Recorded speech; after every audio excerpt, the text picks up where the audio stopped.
On the news tonight, President Muhammadu Buhari to attend the joint ECOWAS and ECAS summit in Togo.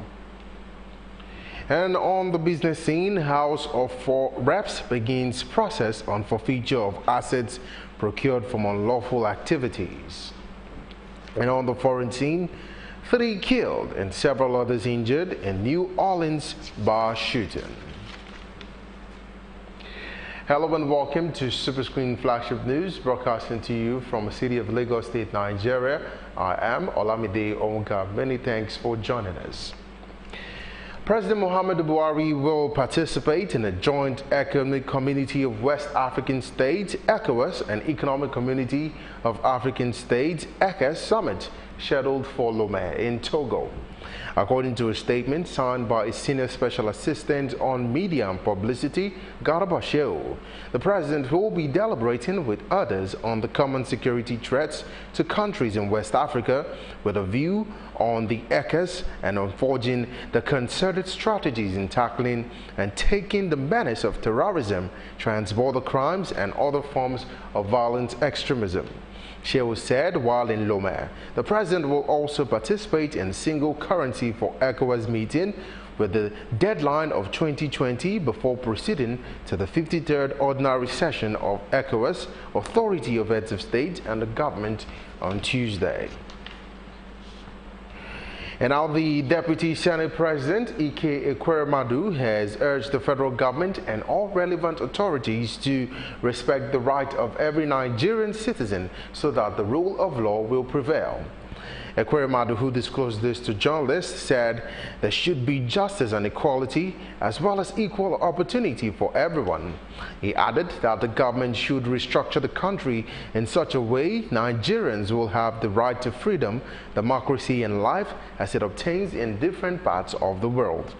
You will recall that last week, members of the Department of State Services, the DSS, and the Nigeria Police were alleged to have laid siege on the house of the Senate President, Bukola Saraki, and the Deputy Senate President, Ike Ekweremadu. A leader of the People's Democratic Party, PDP, in Adamawa State, Jamil Zabaru, says politicians who defected from the All Progressives Congress, APC, to the People's Democratic Party, PDP, are returning to the problems they left unsolved when they left the party. Zabaru, who disclosed this to journalists in Yola, Adamawa State, said the ongoing crisis rocking the party was formed by the strange bedfellows with the different political ideologies. He described the People's Democratic Party as the best party in the country, stating that the party will return to the helm of leadership in 2019. Furthermore, Zabaru, who is also contesting the Adamawa State governorship election, lamented the unpaid salaries of many workers in different states. He attributed it to the inability of governors to devise means of generating other revenues to the state coffers. And now the national chairman of the All Progressives Congress, APC, Adams Oshomole, says the party will use the current gale of defection to weed out people whose values are in conflict with the values of the All Progressives Congress. Oshomole disclosed this to journalists during a press briefing convened to analyze the defection of Benue State Governor Samuel Ortom. The All Progressives Congress national chairman said the party is relieved with the exit of Ortom, who is accused of reducing governance to mere acting in the Nollywood. When people say automatic ticket, does it guarantee automatic victory if people are against you? I said so. Because we didn't give you departure ticket, so how are we going to give you a return ticket? So I couldn't assure Governor Ortom that we will overrule the position of our party members and party leaders in Benue come 2019 that we will give him a ticket. No. I wanted to simply find out the to cross-check with him the allegation made against him. And he was to come by and say that is why he organized that drama. To say, and that tells you the quality of reasoning. I'm sorry, with all due respect to Governor Ortom. As a former governor, I have every respect for anyone who is occupied that office and anyone who had at any point in time occupied that office. How can you reduce governance to Nollywood? When has it become the case that a governor wants to travel, it is on the radio that he's traveling, and this is the purpose of the meeting, and then all of a sudden the people individually now rush to government house and say, no, don't go, stay, we want you to leave. I mean, if that is the quality of the brain that drives the governance of Benue State, it's a relief for me that he's gone. I'm very sorry. And now the coalition of civil society group has expressed concerns over the 2019 election budget delay. Convener of the group, Clement Wankwo, disclosed this while delivering his report on the recently conducted election in Ekiti State, where Kayode Fayemi of the All Progressives Congress (APC) emerged winner. Wankwo said the delay in INEC's budget would frustrate the conduct of the election. He urged the National Assembly to suspend ongoing recess and attend to the supplementary budget for the 2019 general election as released by President Muhammadu Buhari. As civil society, we need to alert to this, but more importantly, we think that the National Assembly should, working with the executive, agree on a budget for INEC in a way that is acceptable to all sides, and the National Assembly needs to pass this budget before the September 25th date that it has set for itself. And what we are saying in addition is that if the National Assembly needs to cut short its recess to come back and address this, it should, working with the executive, do so that INEC would know that it is ready for elections in all ramifications. But as it is, I fear that the elections in 2019 is being threatened by the fact that there is no funding or approved national budget for INEC to carry out its responsibilities, and it's something that we all need to be very concerned about as Nigerians, as civil society, and so. You will recall that President Muhammadu Buhari had written the National Assembly requesting the approval of 254 billion for the prosecution of the project. Meanwhile, the Electoral Commissioner in charge of the Southwest, Adedeji Shoyebi, described the Ekiti election as free and fair, but also called on Nigerians and the relevant authorities, including the Independent National Electoral Commission, INEC, to tackle the cases of vote buying and other electoral malpractices likely to surface in the 2019 elections. We were the first to even admit to the whole world that we noticed this issue of vote buying right from the Edo days. We did not hide it, and we knew the effect it's going to have. Whether we like it or not, wherever there is money, there is no free will, at least in the choice of a candidate. It's going to play a part whether we believe it or not. It's very, very deceitful to talk about, oh, people can still take the money and then do what they like. In most cases, it's pay as you vote. People will really see what you have done before you have paid. It's like we look at the quality of commodity which you have purchased before payment is made. So here I'm pleading to all of our civil society organizations. The first thing we should do is not to stop talking about it. A lot of people observed it in Ekiti, but honestly, nobody made a report until all the elections are over. If we look at it as a criminal issue, I think we can alert us, and then we can alert the security apparatus to make some arrests there. I'm sure arrests will have a deterring effect to some extent, but it's becoming so endemic that I don't think it's something we should gloss over. And now coming up tonight on Superscreen Flagship News, the House of Reps begins process on forfeiture of assets procured from unlawful activities. Details of this story and many more coming your way after this break. Stay with us. Before before they come, they're supposed to, give us some information, notice, at least maybe a week or so. There was nothing like that. Hunger is everywhere in Nigeria. People are dying every day, but the Nigerian government are keeping quiet. Housemen are killing people. Why? It's not what we expected because of these old men that are leading us, and you people know, you are aware that these people are not the right people to lead us. The kind of people that are leading us here are people of black mind. They just care about themselves and their family. You are fighting my village. Let me use if I call it useless, I'm not a mistake. The other place where they build a shop, call it plaza. Say each shop there are 4 million naira, which I don't have the money, so I have to leave. If you plan to get a tribal mark, it takes a lot of pain, but after some time, you enjoy it. No, we experience hold up now during the construction time. Then after some time, we start enjoying it. The way they are doing the construction is too slow. It's too slow.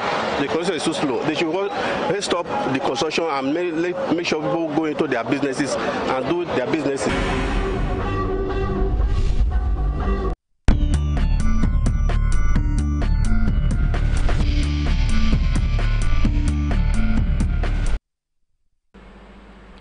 Welcome back. Many thanks for staying with us. And now on the business scene. The House of Representatives has commenced the process of forfeiture of assets procured with proceeds of crime. The chairman of the House Committee on Financial Crimes, Kayode Oladile, who disclosed this to journalists, said the bill passed before proceeding on its annual 2-month recess is to provide legal and institutional framework for the seizure and recovery management of assets derived from unlawful activities. He added that it is also to establish a central agency in managing the process recovered from illegal acquired properties. Legal practitioner Akinwale Ogunlola stated that when the bill is signed into law, it will supersede the executive order of number 6 of the 2018 on the preservation of suspicious assets connected with corruption, which was signed by President Muhammadu Buhari. According to Ogunlola, the bill, which has scaled through the second reading in the Senate, is awaiting consideration by the committee in general. And now the Oyo State National Association of Microfinance Banks and the chairman, Femi Jegede, has called the attention of prospective traders and people seeking financial support to be careful of the activities of fraudsters who parade themselves as microfinance operators. Jagede said the fraudsters now operate in uniform, seeking people to defraud of their funds in order to help them financially in business. He said they are not licensed operators but imposters who seek innocent victims to dupe. He also said the body has opted to embark on a series of campaigns to sensitize people since it lacks the power to arrest or put the criminals to justice. And now the Federation Account Allocation Committee, FAC, has allocated the sum of 821 billion to the 3 tiers of government for the month of June. Minister of Finance, Kemi Adeosun, disclosed this to journalists after the FAC meeting in Abuja. A breakdown shows the federal government got 315 billion naira, while the state and local governments received 194.5 billion and 147.5 billion respectively. The oil-producing states of the Niger Delta also received an additional 42.8 billion naira. We transfer the sum of 100 billion naira into the excess crude account, and we're distributing the balance as follows. Federal government 283,540, state governments 143,815, local governments 10876, derivation 37.408, VAT 85.343, less the cost of collection 3.414, gives a net VAT distribution of 81.929, and that's distributed federal government 12.289, state governments 40.965, local governments 28.675. And then we distributed from the forex equalization the sum of 41.848. So the total amount today distributable is 821,863,000,000 naira only, with 100 billion being transferred to the excess crude account. Thank you very much. In an effort to permanently address the controversy of inadequate remittances between the Nigerian National Petroleum Corporation (NNPC) and the state government, Adeosun said President Muhammadu Buhari has directed a new template for the calculating all revenue remittance by the NNPC. The President has directed that a new template be generated jointly between the Ministry of Finance, the Office of the Accountant General, NNPC and RAMFAC.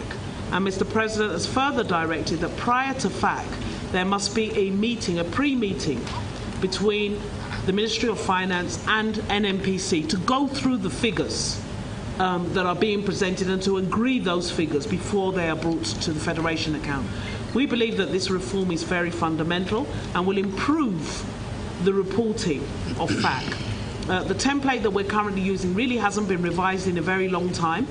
Many of the items or many of the questions and areas of conflict are because the information isn't necessarily presented in the most transparent and user-friendly manner.